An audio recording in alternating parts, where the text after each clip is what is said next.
Yes, എന്താണ് ഈ തീവ്രവാദത്തിൻ്റെ അർത്ഥം? നിങ്ങളൊന്ന് ആലോചിച്ച് നോക്കിയേ. Price the Lord. മയക്കുമരുന്നിന് അടിമപ്പെട്ട സാമൂഹ്യ ദ്രോഹികളായ കുറച്ച് ചെറുപ്പക്കാർ ഒരു ദിവസം പെട്ടെന്ന് ആയുധങ്ങളും കയ്യിലേന്തിക്കൊണ്ട് മനുഷ്യരെ വെറുതെ വെടിവെച്ച് കൊല്ലാൻ തെരുവീഥികളിൽ ഇറങ്ങുന്ന ഈ ഏർപ്പാടിന് പിന്നിലെ കാരണം എന്താണ്? Price the lord. യെസ്, വൻകിട ഹോട്ടലുകളും ആഡംബര വസതികളും, യെസ്, അതുപോലെ റെയിൽവേ സ്റ്റേഷനുകളും വിമാനത്താവളങ്ങളും ബസ് സ്റ്റാൻഡുകളും ഇങ്ങനെ ജനത്തിരക്കേറിയ സ്ഥലങ്ങളിലൊക്കെ സ്ഫോടനങ്ങൾ നടത്തി മനുഷ്യരെ കുരുതി കൊടുക്കുന്നതിൻ്റെ പിന്നിലെ രഹസ്യം എന്താണ്?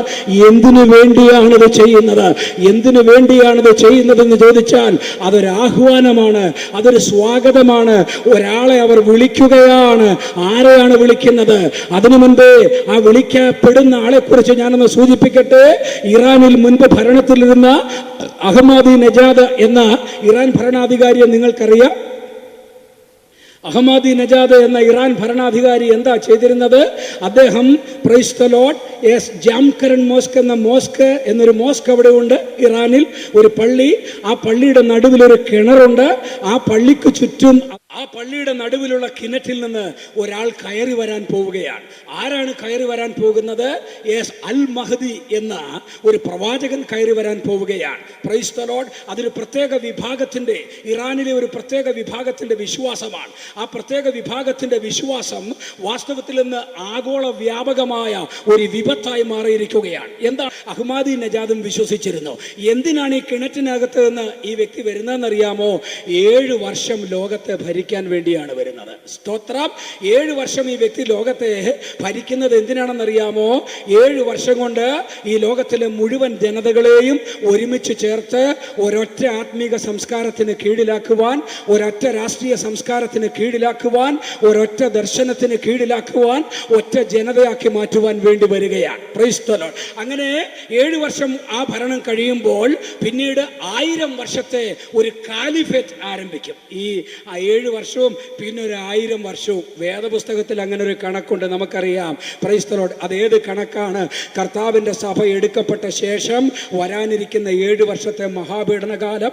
ആ 7 വർഷത്തെ മഹാപീഡന കാലത്തിനൊടുവിൽ വെളിപ്പെട്ട് വരാനിരിക്കുന്ന 1000 ആണ്ട് വാഴ്ച, യേശു കർത്താവ് ഭൂമിയെ വാഴുന്ന വാഴ്ച, അവനെ മാത്രം സകല മനുഷ്യരും ആരാധിക്കുന്ന 1000 വർഷം, സകല മുഴങ്കാലും അവൻ്റെ മുൻപാകെ വണങ്ങുവാൻ ഇടയായി തീരുന്ന ഒരു മഹാവാഴ്ചയുടെ കാലം വരുന്നതിൻ്റെ ചിത്രമുണ്ട്. ആ കണക്ക് വേറൊരു രീതിയിൽ അവതരിപ്പിച്ച് അതിനനുസരിച്ച് ലോകത്തെ ബോധ്യപ്പെടുത്തിക്കൊണ്ട് പ്രവർത്തിച്ചു കൊണ്ടിരിക്കുകയാണ്. ഞാൻ മുമ്പേ പറഞ്ഞ അഹ്മദി നജാദിനെ പോലുള്ളവർ സഹായിച്ച് പുലർത്തി വളർത്തിക്കൊണ്ടിരിക്കുന്ന രഹസ്യ ഗ്രൂപ്പുകൾ, അവർ പറയുന്നത് ഇതാണ്: ഈ 7 വർഷം ലോകത്തെ ഭരിക്കാനുള്ള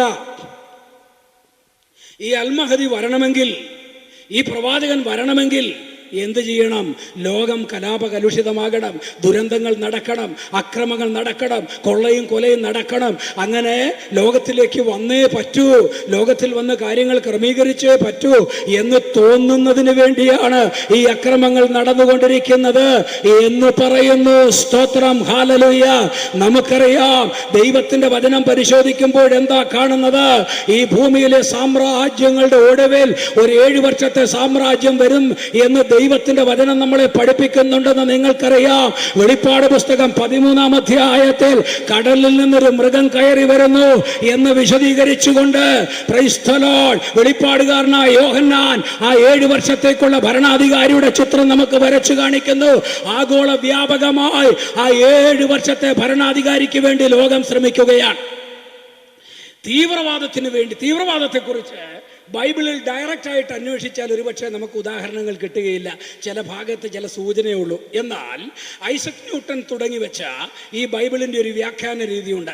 ബൈബിളിൻ്റെ ടെക്സ്റ്റസ് റിസപ്റ്റസ് എന്നറിയപ്പെടുന്ന അതിൻ്റെ വ്യഞ്ജനാക്ഷരങ്ങൾ മാത്രം വിശകലനം ചെയ്തുകൊണ്ട് മിലിറ്ററി കോഡുകൾ വിശകലനം ചെയ്യുന്നത് പോലെ ബൈബിളിൻ്റെ ആദിമ രൂപത്തെ, അതിൻ്റെ ടെക്സ്റ്റസ് റിസപ്റ്റസിനെ, അതായത് അതിൽ വവൽസ് ഇട്ട് ബൈബിൾ ഇന്ന് നാം വായിക്കുന്ന വിധത്തിൽ എല്ലാവർക്കും വായിച്ചു മനസ്സിലാക്കാവുന്ന ഒരു പുസ്തകമാകുന്നതിന് മുൻപ് മുൻപേ ബൈബിളിൻ്റെ വ്യഞ്ജനാക്ഷരങ്ങൾ കൊണ്ട് മാത്രം തയ്യാറാക്കിയ ആ യഹൂദൻ്റെ കയ്യിലെ ഒറിജിനൽ ടെക്സ്റ്റ്, ആ ടെക്സ്റ്റ് എടുത്തിട്ട് പ്രൈസ് ദി ലോർഡ് മിലിറ്ററി കോഡുകൾ വിഭജിച്ച് പരിശോധിക്കുന്നത് പോലെ ഐസക് ന്യൂട്ടൺ പരിശോധിച്ചു. അദ്ദേഹത്തിന് കമ്പ്യൂട്ടർ ഇല്ലാത്തത് കൊണ്ട് വർഷങ്ങളുടെ ഗവേഷണ ഫലമായി അദ്ദേഹത്തിന് ലോകാവസാനത്തെക്കുറിച്ചൊരു സൂചന ലഭിച്ചു. പ്രൈസ് ദി ലോർഡ്, സ്തോത്രം. ദാനിയേൽ പ്രവാചകന്റെ പുസ്തകത്തിൽ നിന്ന് അദ്ദേഹം ചില കാര്യങ്ങൾ മനസ്സിലാക്കി. മനുഷ്യർ 50 കിലോമീറ്റർ വേഗതയിൽ സഞ്ചരിക്കുന്ന കാലം വരുമെന്ന് അദ്ദേഹം മനസ്സിലാക്കി.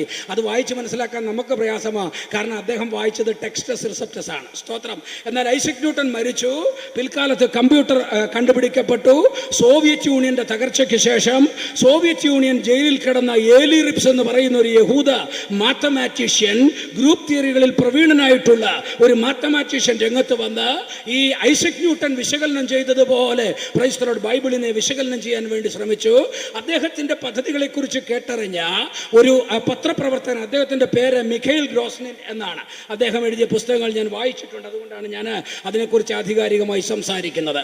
ഈ അദ്ദേഹത്തിന്റെ പുസ്തകത്തിൽ ഈ ഐസക് ന്യൂട്ടന്റെ പാറ്റേൺ അനുസരിച്ച് ബൈബിളിന്റെ കോഡ് വിശകലനം ചെയ്തുകൊണ്ട് അദ്ദേഹം വളരെയധികം കാര്യങ്ങൾ സൂചിപ്പിച്ചിട്ടുണ്ട്. അതിൽ പ്രധാനപ്പെട്ട കാര്യങ്ങൾ കേൾക്കണോ?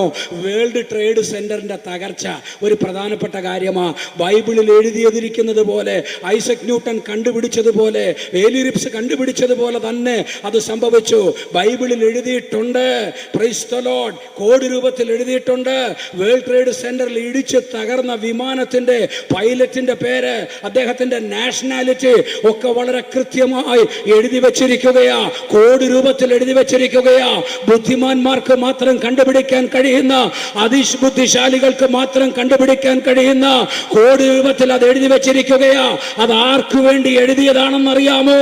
യേശു ക്രിസ്തുവിന്റെ മണവാട്ടി എടുക്കപ്പെട്ട ശേഷം ഈ ലോകത്തിന് മനസ്സിലാക്കാൻ വേണ്ടിയിട്ട് എഴുതിയിട്ടുള്ളതാ.